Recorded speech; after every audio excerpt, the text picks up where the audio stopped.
It's an everyday thing. It's an everyday thing. It's an everyday thing when you let your nuts hang. Okay, I'm bored and I have nothing to do, so let's talk about rules that my dad and stepmom had for me growing up until I moved out. For context, I moved in with him in 6th grade and I moved out summer before senior year. Okay, first we're going to talk about grades, which is, I guess, pretty standard. Everyone has standards for grades. But I was in all honors and all AP classes. AP's like college, dual credit, whatever. I couldn't have over an 85 in any class at any point in time. Even if, it wasn't even close to like the actual final grade. But even when I had all 85s, he would have the thing on like the school's website set up to where he got emails every time even an assignment was under an 85. And so say I made a 70 on one assignment but I had a 95 in the class, boom, I'm in trouble. Like, yeah, so like basically I was always in trouble because who's perfect? Okay, the next one is Instagram. So when I was like, I don't know, maybe 10, I posted on Instagram and like I was allowed to have it, but he followed me and I don't know if y'all did this is so embarrassing, but like the little half hearts, I shook the camera. It was like a video. I like shook the camera like kind of like TikTok, and then I went like this and then I like flipped the camera off. Yeah, he played it. He invited my whole family over. He played it in front of everybody. And then I got it taken away for a long time. Like, I didn't have it at all. And then about a year later, he gave it to me, but I had 4 minutes a day on it. Like, he put screen time for 4 minutes.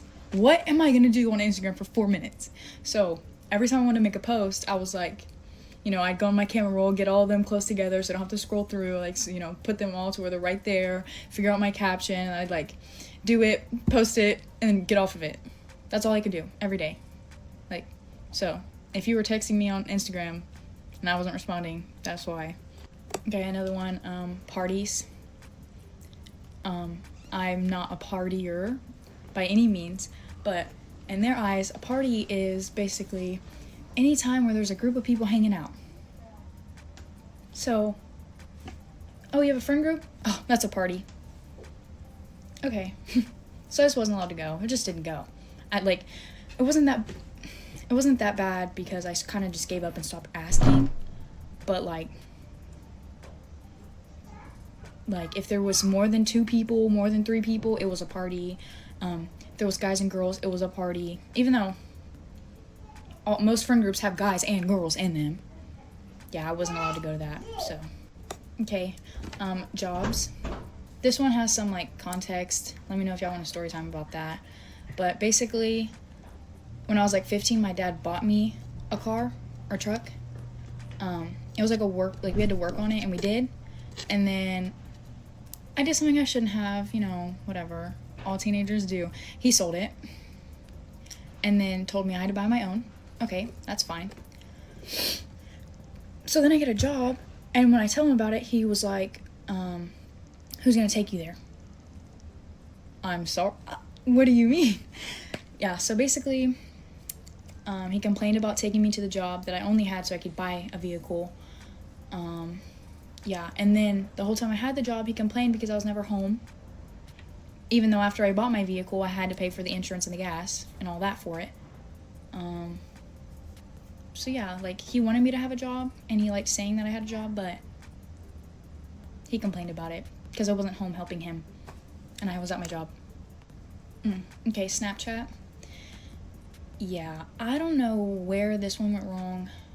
I really don't know, still to this day, but, okay, I had it, I was allowed to have it, and, like, your parents take your phone. Well, I guess he went through my Snap, and when he did, he said some guy sent me a, pic. I was in 8th grade. And no. I don't know. What I think it was is like I was in 8th grade and like one of my guy friends like had his mouth open in a picture. So like I like cropped the emoji of like an eggplant like going into his mouth. That's what I had. So maybe that's what he was talking about. I don't know. Maybe someone actually did send me a you know what pic, but yeah, until I moved out, I didn't have it. So, I have it now, though. Okay, sleepovers were not a thing. I've had my best friend since, I've had the same best friend since 7th grade. I've never slept over at her house. Oh, but she was always welcome at mine. Like, anyone was allowed to stay at my house at any given time. I was never allowed to go anywhere else. Really, I think I spent the night at one person's house my whole high school career, before I moved out, of course. And I think it was homecoming night. I think I spent the night, yeah. And that was it. But that turned bad because he had a hidden camera in my room, so sorry if you spent the night at my house. So wow. Yeah. Next is chores. I'm gonna get into detail more about the chore, but basically he told everyone, or they told everyone, and they like gaslit me into saying, oh, you only have one chore, your life's not that bad, blah blah blah. Well, I have 2 brothers. My youngest brother moved to my mom's house and my oldest brother moved out, so it was just me. Well, I took over dishes, okay? They had to be done every single night, every single dinner. My stepmom literally cooked like 8-course meals every single night. And mind you, she didn't cook till like 10. So I was awake doing dishes at 11 o'clock at night. And then one day she came to me and she was like, your dad just isn't happy with, how much I'm keeping up with his laundry. Like, do you want to switch chores? Like, you'll do our laundry and I'll do the dishes. To me, in that time, I was like, sure, like, it's better than staying up till 11. I can do laundry and ever. Yeah, that turned really nasty because who knew this man liked to wear the exact same pair of shorts every day? And unless that exact same pair of shorts was done every single day, I couldn't do anything, couldn't go anywhere. Like, I'd be literally coming home from a basketball game, and he'd be texting me, my gray shorts aren't clean. You don't never do laundry. You don't ever stay on top of your stuff. Boy, I've been wearing the same pair of jeans 3 times. I haven't washed them. You can't. What? I feel like there's like so much more that I could like go on about, but the last one I'm gonna say is when they would take my phone. I don't know if this is like a rule or something that I think is just weird. I have a list, by the way. But so they would always take my phone for whatever reason. They would find a reason.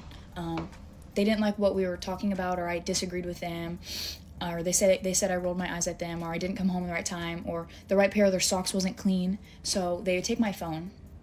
They would literally go through it. Mind you, even to the point where up to I moved out, I was 17, had a boyfriend for 2 years, or,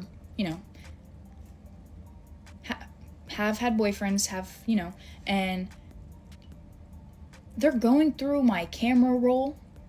They're going through my messages. And then after they go through my camera roll, they'll like find something like weird or that they know like I wouldn't like them seeing, and they'd like come tell me they saw it and watched it and laughed about it. You're weird. You're weird. I don't know. Yeah. Or if they didn't find anything, they'd gaslight me. They'd be like, oh, so-and-so said that they added you on Snapchat and they have your location. And I'm like, well, I don't have Snapchat. And I didn't. I literally didn't have Snapchat. And they'd like, gaslight me into trying to make me tell me I have Snapchat. Thinking that I'd tell them that I have something I don't. Every time. So yeah. Story time on how I found out there was a hidden camera in my room. And I include pictures and the videos that I took and try and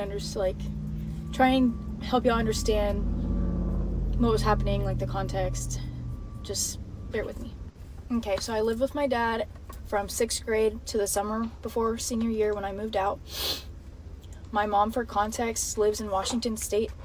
That's a 36-hour drive from me, 6-hour flight. So, for some context as to why I didn't go live with my mom. So the first thing I'm going to talk about is the night that it was found, the night we found the camera. And I say we because it was 3 o'clock in the morning, and I start hearing like banging on my door, and I'm like, okay, so I wake up, I open my door, and it's my stepmom. And she's like shaking, like whispering, but like not really giving me much. But then she's like, look at this. And my room is pitch black. Well, she's like, there's a camera in your room. And so I was like, what do you mean? So like, obviously we turned the lights on and we're kind of searching because my room, actually let me show you all the pictures. Okay, so this is my dad's phone, and the hand that's holding it is my stepmom. So if you can see, like, my room was kind of wooden, so there was a tiny camera in between slats, literally directly pointed at my bed. Okay, so how she found it was she was going through his phone, and like she found a bunch of other stuff, like he was on OnlyFans and like doing all this other stuff, but she like tapped on a random app and it opened, and she was like she could tell it was a camera, but my room was pitch black, so she didn't know what it was. But I had like a little candle lamp thing, and she saw it, and she thought it might be my room, so she came and like woke me up, and it was, and we found it. And so like to get the camera out, we had to go, I had a wall. On the other side of the wall was my closet, so I went into my closet. We had to like take the insulation out of my wall, and the camera was like taped, like not taped, it was like sticky foil. It was like sticky foiled onto the wall, so peeking through the slats, and soldered it into my light switch. So like, of course we ripped it out. Okay, so this right here, that is the camera. Like, this foil is the sticky stuff I'm talking about, and that's the like tiny camera that like, okay, and then this like little, how do I show you? This little block was like where it was soldered, and like of course we like pulled the wires out. We just ripped it, like honestly, we weren't worried about anything, but yeah. So I remember after that, like it was like 4 a.m. at that point, and I didn't know what to do, like neither did she. Like we didn't know, like, what do we do? Do we wake him up? Or because like there was so much stuff, like there was problems with their marriage, and then he also like was, you know, recording me. And what even makes it worse is I had boyfriends at the time, and he knew I was sexually active, and so I was sneaking out like when I was like 14 with the same boyfriend that I had until I was 16. And, you know, he found that out, and he, like, told me it was a safe place to do in my room. Okay, just leave it at that. He bought me a lock, told me to lock the door, you know, made me feel safe about it. Come to find out there was a camera in there the whole time that wasn't in there for parental control, because my stepmom didn't know about it either. And, he hid it. Like, he didn't tell anybody. It was only faced at my bed. That, like, big windowsill that you saw in the picture, like, it's a glass, but it doesn't open. Like, it's locked. Does that make sense? I don't know how to explain it. So around like 4, 5-ish in the morning, he like walks out. We're in the living room, like talking, you know, whatever. And he's like, oh, like what's going on? And she went on her rant with him about what he did and like what she found. And then I brought up the camera, and, you know, he kind of like brushed it off. He didn't really say anything about it. He was trying to focus on his like marriage, and like kind of just brushed off everything that like I was saying, like, okay. And so at that point, it's kind of hard to remember, but like I think I went back to my room and I just went to sleep. And I remember in the morning he like walked into my room after like no apology was given the night before, like nothing, like he had no remorse, he didn't care. And I was like angry and like shaking, and I was like, why? Like, why'd you do that? And he was like, if you think your dad's weird, and if you think I had this weird intent with it, then you might as well just call the cops now and just put me in jail. Because, you know, child pornography, filming with minor, no consent. Like, there's so many things that, like, I was doing in my room that he had access to that he could have seen. Like, so, but he kind of was just like, told me I had no other option. Either I deal with it or I call the cops and he goes to jail. But then that leaves me with not knowing where to go, because my mom is a 6-hour flight from me. My school was down here. Like, the only family I had down here was my dad, so I really didn't have a choice. So basically how it came down to me moving out was when I went to my mom's over the summer, like right after junior year. Also, this is the Paul Mitchell curling iron. I've had it for, well, my mom had it and then she gave it to me, so we've had it for a long time. So when I went to my mom's during the summer, I had no intentions of telling her, just because, like, oftentimes when your parents are divorced, like, if you tell one parent one thing and they slip up and tell the other parent, or the other parent, like, takes it the wrong way, I was worried that she'd tell my dad and I'd get in trouble with my dad, you know? So how I ended up telling her was, like, 3 nights before I was supposed to fly back to my dad's, me and my dad got into this huge argument about college, because I toured a college and he didn't like that.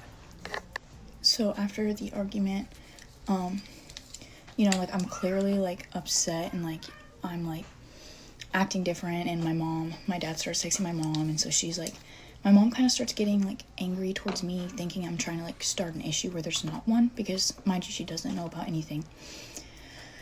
So me and my mom kind of get into, like, a fuss argument, and then, she's like, why do you let your dad control your emotions so much? Like, what is going on? Like, what are you not telling me?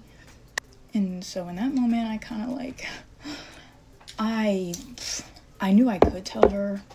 I didn't know if I should, because, like, that's a big, I don't know, like, there was a lot of things to think about when I knew when I was going to tell her, a lot of things would change. But I ended up telling her, and as soon as I told her, she was kind of just like she was just kind of, like, in shock. I didn't know, like, I was, like, nervous, obviously, because, like, I didn't know what she was going to react to or say. But she kind of was just, like, the first thing she said was, like, okay, you're not going to go back. Like, we're going to, like, it's okay, like, calm down. Like, we're going to deal with this how it should be dealt with. And I think she called, like, the lawyer to, like, see what she should do, because she didn't want to send me back, but my plane flight was literally 3 days later. Maybe 2, honestly. So, like, just to check, like, all the boxes off to make sure she wouldn't get in trouble for keeping me, she, like, called her lawyer and made sure with the family court, whatever, and she did whatever they said to do with reporting it and whatnot.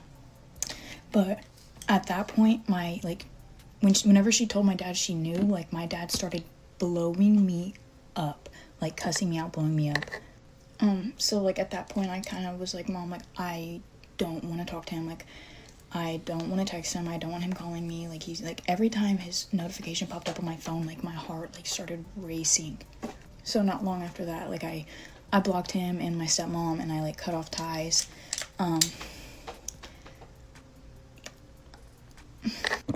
Sorry to break it to y'all, but whenever my mom confronted my dad, my stepmom said she knew about it and tried to act like it was a planned parent decision, which I kind of assumed, because, like, the whole time I was in the house, like, me and her were really close, and, like, our relationship started, like, breaking off, and she started, like, using stuff to, like, make my dad get mad at me. Like, our relationship just stopped being as good as it was. And I mean, obviously, in the video that, like, I have, in the pictures that I have, you can tell that she didn't know. Because why would she wake me up at 3 a.m. to tell me if she already knew? So, in the meantime, we were kind of just, like, trying to game plan what was going to happen for my senior year. Because I literally live in a whole different state and been going to school in a whole different state, and I didn't want to leave my friends. And, you know, like, it just didn't feel fair that because he did that I had to leave all my people and all my friends and change my whole life my senior year. So the loving mother that she is, she kind of, like, searched for other options for me to live here. Like, I have my, like, an aunt who lives, like, an hour away from my school, which that wasn't really ideal because I wasn't going to drive an hour every day. And if I was going to move to a new school, I might as well just live with my mom. So we did end up finding another option. So I just live down here by myself. I'm not going to give too much information on that. But as far as the police go, like, that's a whole thing. They wouldn't really take the case on We tried, just because there was like so many people involved that could have been affected by it. But that kind of is what it is. You can't really, there's not much we can do now. Okay, so then I just brushed my curls out. They're a lot right now, but you gotta let them sit. But for the police, like, they kind of, honestly, we had to go to them for like any information regarding the case. But last we know, they didn't take the case on, and like they didn't really tell us why. Like, they just wouldn't take the case on. So as far as police goes, that's all I have to say. Even though I had pictures and videos and evidence that I took that night, it is what it is. When I said I contacted the police and the case was closed, I meant like a no bill was given. They said that they chose not to take the case any further than it did, even though I submitted the photos and videos that I showed y'all. Now that the situation has been prefaced again, the detective is kind of saying that there wasn't enough evidence, but they never issued a warrant for any devices or anything to see if there was more, or kind of check the boxes. They failed to do that. Even with just the amount of information I had, it falls under invasive visual recording. Like, that's what it falls under, and that is a felony. But they closed the case. His reasoning for putting the cameras in my room were because I was sneaking out. I told y'all this, I snuck out with my boyfriend that I had from 8th grade to sophomore year. But then he made my room a safe place, so I was no longer sneaking out. But also, if I was sneaking out, he could have put it, like a camera outside or anything other than what he did. Also, I couldn't have snuck out of my room because my like bedroom, the bedroom door that you saw in the picture that I posted, on the outside there was like bars. Let me show you a picture so I can help you understand. Okay, so on the outside of all the windows and doors on the whole house, there was bars kind of like this, except it didn't have like a doorknob thing. It was kind of just like a key, and you could unlock it or lock it. Mine stayed locked, so I couldn't have snuck out of there regardless. Everyone's saying that they would have called their mom and told them like immediately. I just don't understand how y'all would have trusted somebody after the one person y'all did trust the most like absolutely shattered your trust. I struggled with trusting people for a while, and that's why it took me so long. But the night it happened, my stepmom also told me specifically not to send them to my mom, because I was planning on sending them to her just in case my dad took my phone and deleted stuff. I wanted to make sure I crossed that off the box, but she told me specifically not to tell and send them to my mom. One more thing I want to address was the timeline on this whole situation. So the camera was found in June of 2023, and that night we looked when the app was downloaded, and it was downloaded in 2022. I forget the month, but we knew it was in there for at least a year. I also want to show y'all the video of the camera being found, because I just showed y'all the pictures, so let me show y'all that video.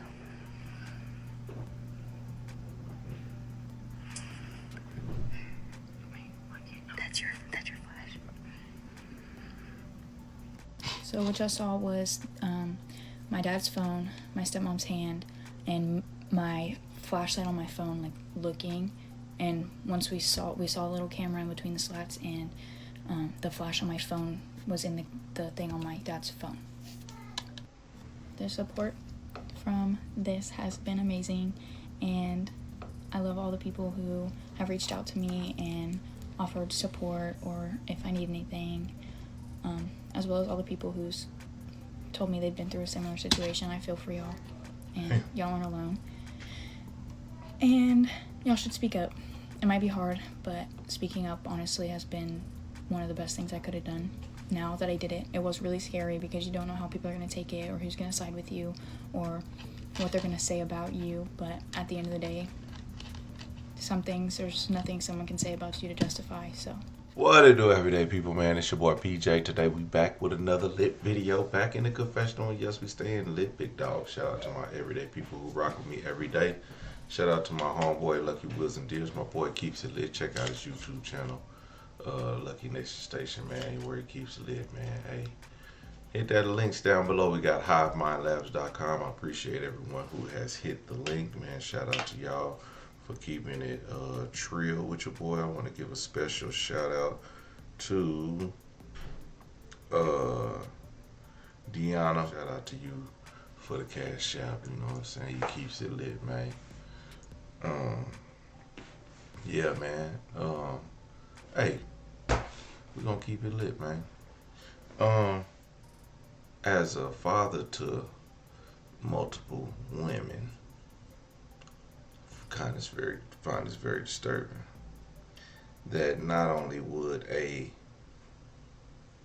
person put cameras in the room, a father will put cameras in the room, hidden cameras in the room. Okay, now I'm not that protective, but I am protective of my daughter, and I'm very mindful for the way she carries herself. So when my daughter is,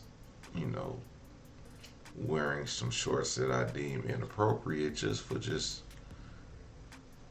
moving around outside of the living quarters, I do have a problem with that. But not only that, if I find that the clothes are not even appropriate to be wearing around the house, I say, hey, put some damn shorts on. What is your problem? Okay? It's not that hard. Okay? One, because, we like to have the front door open because it brings in a lot of sunshine from the outside. And I don't want some weirdo just walking by and seeing my daughter inside. Or I don't want somebody to show up and, da-da-da. So it's just like, and I don't want to see it. That's the main fact. You know what I mean? So,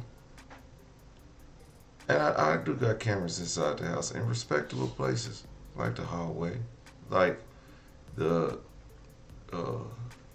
living room, like the back porch, like the outside of the house, along the dog run and all. So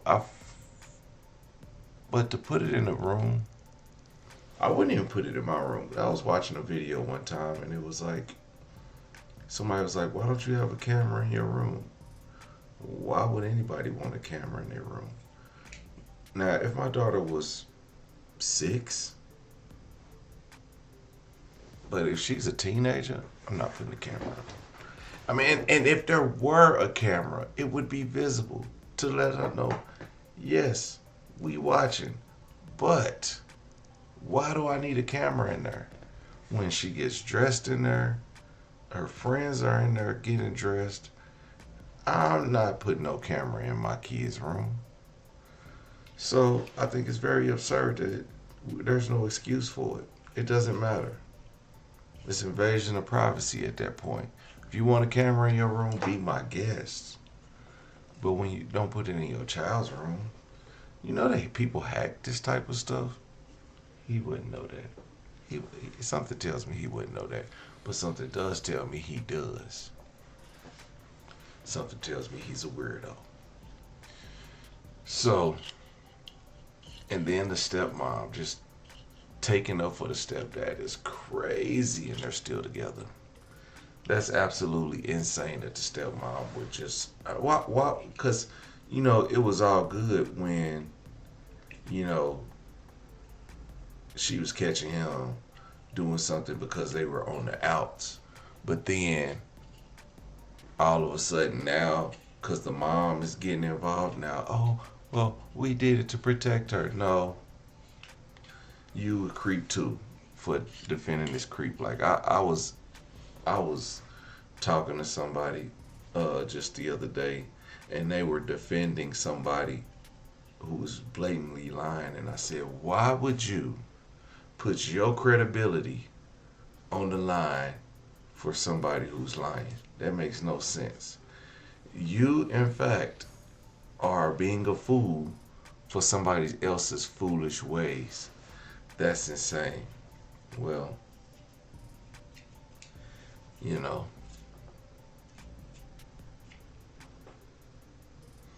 some people just don't get it.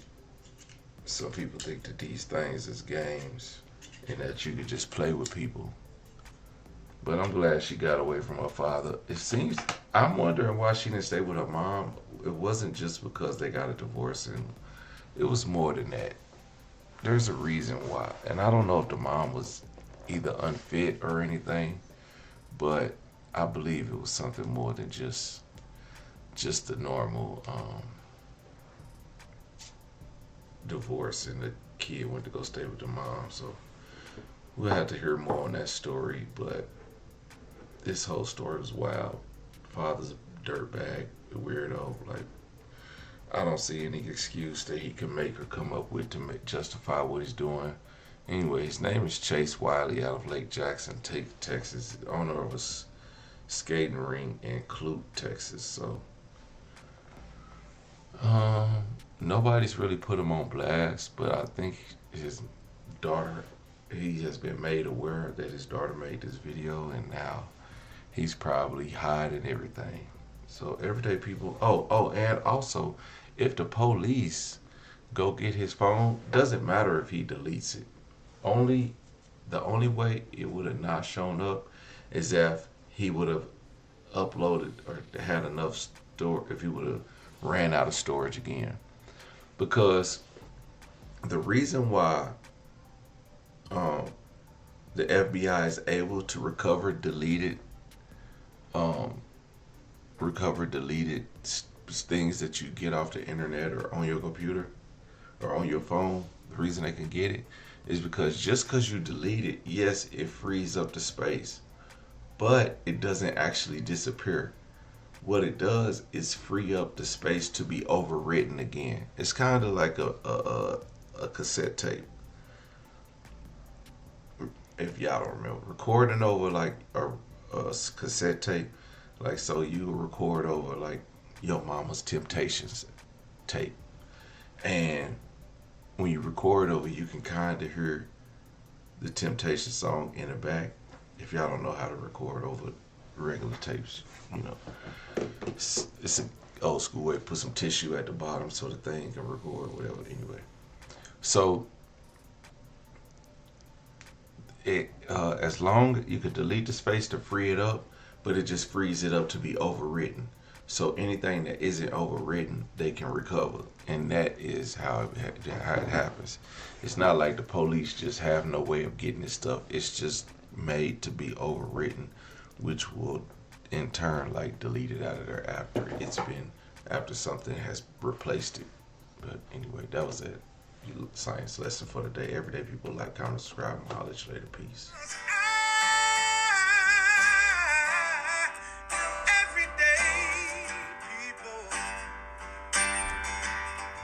Day and night. For some women, it can start working in as fast as 1 week.